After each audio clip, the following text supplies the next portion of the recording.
Hello mga kapag-ibig! Welcome na naman pong muli sa panibago nating vlog ngayong pong araw or gabi kung gabi nyo naman ito napapanood. Happy viewing po sa mga taga-subaybay namin dyan at sa mga bago naman naming viewers sa amin pong channel. Welcome po! Isang bahay po muli ang ating pupuntahan at ito po ay sa Eastwood Residences. So ito po ay parte ng Montalban, Rizal ang ating pong bibisitahin for today. And this time po, sa may phase 2 Eastwood Residences naman ito. So, nung nakaraang vlog natin dito rin po yung banda pero sa may Victoria Trails. Ang Eastwood kasi po kapag pinasok nyo, meron itong iba't ibang mga subdivision sa loob nito. Pero parang under the same developer naman lahat. Kaya ngayong araw, no, ang vlog natin is i-check naman natin itong isa dito sa Eastwood Residences. So, munting paalala din po, no, ako po ay hindi ahente ng pag-ibig. Ang pag-ibig ay walang sino man na lehitimong ahente or individual na nagbebenta ng kanilang mga properties at mag-aalok ng tulong at hihingi ng bayad na merong kapalit. Dahil sila po ay, ang ino-offer lang po nila ang mga bahay na nakapost sa kanila is sa official website mismo ni Pag-ibig at sa kanilang tanggapan lang din po kayo makikipag-usap or makikipag-transact para maiwasan po natin yung mga scam. So, marami po kasing nangyayari na mga ganyan, no?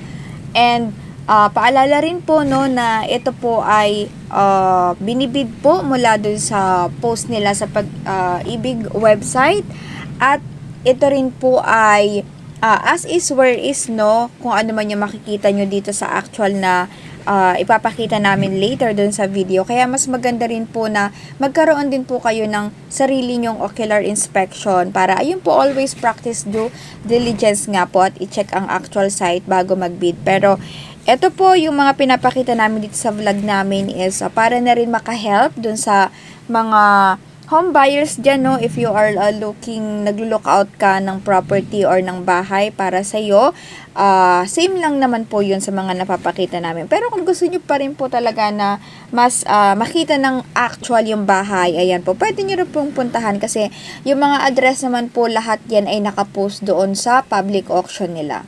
And ayan nga po, no, nakikita nyo po dito na tayo po ay papasok na dito sa may Eastwood Residences.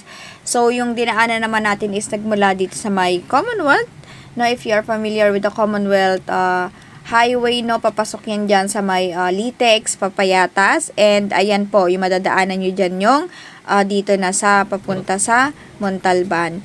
And yung nga pong pupuntahan natin is this is single attached na may lot area na 63 square meter at ang floor area naman is 25 square meter. And of course, no, yung mga pinapakita namin dito, halos lahat is under unoccupied kasi mas mahirap na magbibid tayo ng merong nakatira pa or yung mga occupied kasi ganun din yung ibang pinopost nila, no, either unoccupied or occupied yan. Pero kami, may mga tinitignan lang namin kasi baka rin, no, just in case magustuhan namin is doon lang tayo sa mga unoccupied kasi para at least wala kang problema kung may mga nakatira man doon, hindi mo na kailangan magpaalis kasi ang iba dyan talaga, hindi talaga sila makikipag-negotiate sa'yo. So, some, no, dumadaan pa yan sa ikaw yung magpapasheriff sa kanila para lang mapaalis mo sila.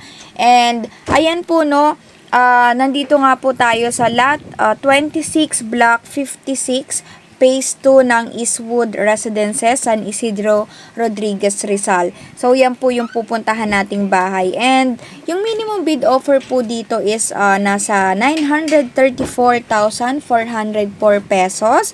So for me, no, yung single attached na ito with a lot area na 63 and floor area na 25 square meter for minimum starting bid offer na 934,000 is sulit naman for me, no.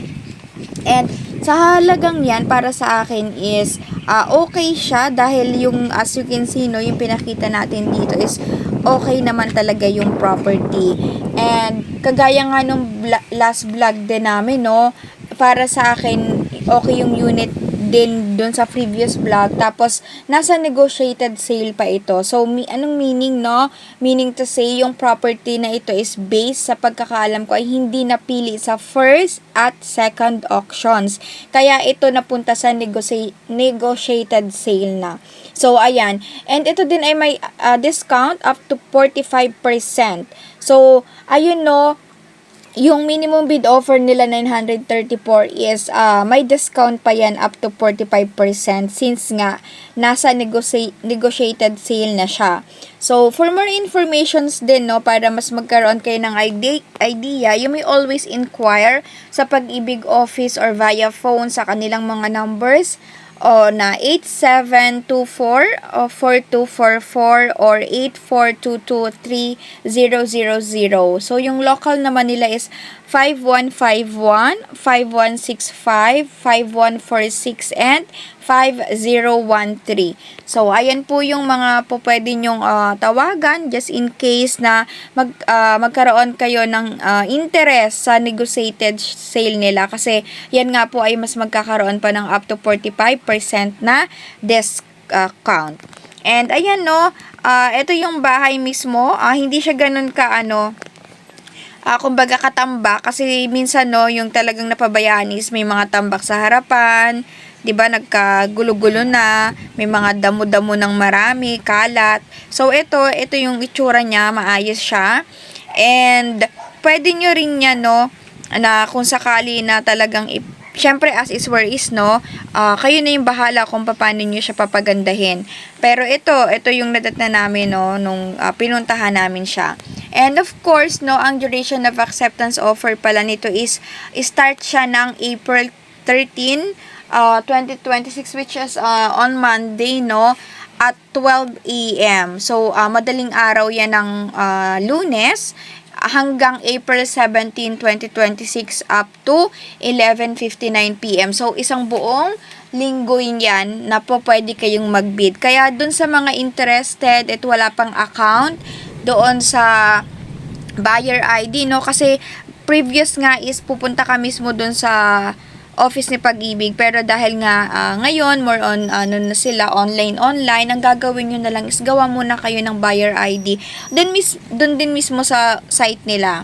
And madali lang naman kasi meron yung instruction kung paano nyo gagawin, tapos either SMS or email lang yan kung sakali na ma-approve or not kayo. Tas after nun, pwede na kayo mag-start makipag-bidding sa lahat ng mga pinopost nila doon sa Pag-ibig Foreclose website.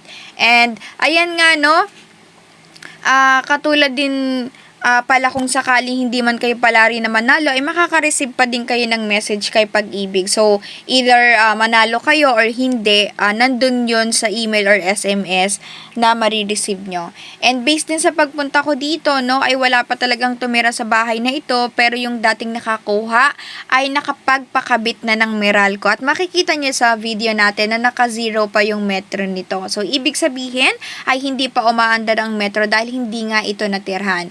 So, no, for me, this is a plus points for this property para sa akin dahil mas madali na din at kahit papano ang pag-update sa name ng registered owner ng property kesa pati pagpapagawa at pagpapalinya ay gagawin pa natin. Kasi medyo matagal din yan, no, kung magpapakabit ka ng metro, ng Meralco and ng sa tubig. So, ayan po, no, pero ang hindi namin nasiyasat dito is mga Kapag-ibig ay kung kompleto pa ang mga kable ng kuryente kasi parang hindi din naman kami allowed na gawin yon. Kaya isa ito sa dapat na i-check nyo then kung kayo ang makakakuha. Yung mga damit naman sa loob at yung tricycle sa harap ng bahay ay nakikiparada lang at nakikisampay lang din daw yung isa dito sa mga kapitbahay. So, ganun talaga, no, hindi na siya naiiwasan kapag na-abandon yung isang property, no, minsan ginagawa nila mga tambakan, katulad niya, yung nakita nyo, no, pinaparadahan, tapos sa loob ng bahay may mga nakasampay pa. So, ayun, wala namang kaso yan dahil kung sakali man na kayo yung manalo, no, alis naman yan sila. So, ayun. And tapos pala, no, sa tapat ng bahay ay meron ding water refilling station. Kaya hindi nyo na problema yung pagbili ng tubig. For me, no, talaga yung final verdict ko dito sa bahay na to is okay siya. Lalo pa na may malaki itong space na pwedeng gawing parking. Kaya okay na okay ito. Pwede ka pa magkaroon ng maliit na garden kung gugustuhin mo at malaya ka din na i-modify ang unit sa kahit anong itsurang gusto mo or kung gusto mo man itong pataasan. Kasi, yun nga, dito sa Pag-ibig, no, whether kung gusto mo siya up to ilang floor pa yan, basta modified mo yung unit, allowed naman yun na gawin mo. Kaya okay siya, less ang nakikita kong problema dito. Ang problem lang sa akin ay yung layo at yung paminsan-minsan na pagkakaroon ng kaaya-ayang amoy na parang galing sa malapit na dump site ng San Mateo. I'm not sure, pero yun, no, nung pumunta ako dito is meron akong naamoy na something na ganon. Pero nagtanong ako, usually naman daw, yung hindi daw naiiwasan parang sa dump site o landfill yata iyon.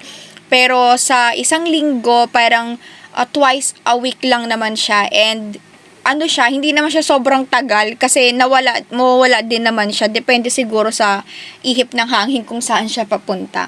So, ayun. But overall, no, for me, this is a good property na pwede nyong ibid kung sakali man na naglo-lookout kayo ng bahay dyan. And sa murang halaga kasi with discount pa yan. And for me naman, no, ako pag nagbibidding nga ako, hanggang 10% lang yung inaalat ko dyan sa property, whatever amount man yan. So, hanggang dun lang kasi yung kaya ko na i-add.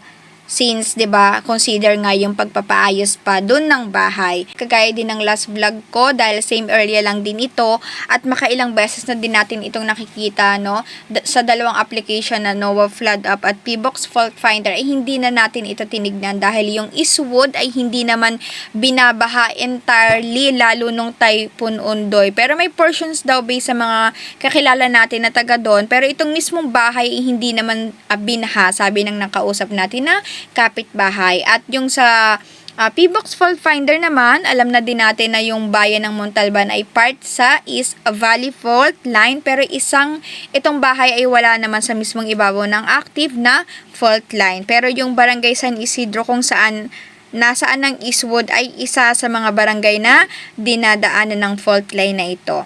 So, ayan, no, sa mga interesado sa unit na ito, you may visit the Pag-ibig website at yan po ay pagibigfundservices.com/online public auction. And ayun nga po, no, sana kahit papano ay nakakatulong yung video natin sa mga naghahanap ng bahay dyan. So, I hope you are all doing well today po muli, and if you are enjoying the content, don't forget to hit that subscribe button.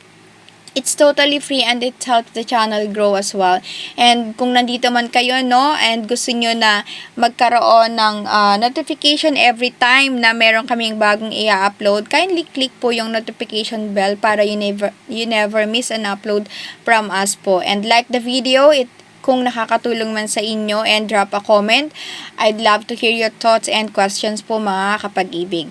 Ayan po, much love everyone. This is your Eds for Close Properties. See you in my next vlog. God bless!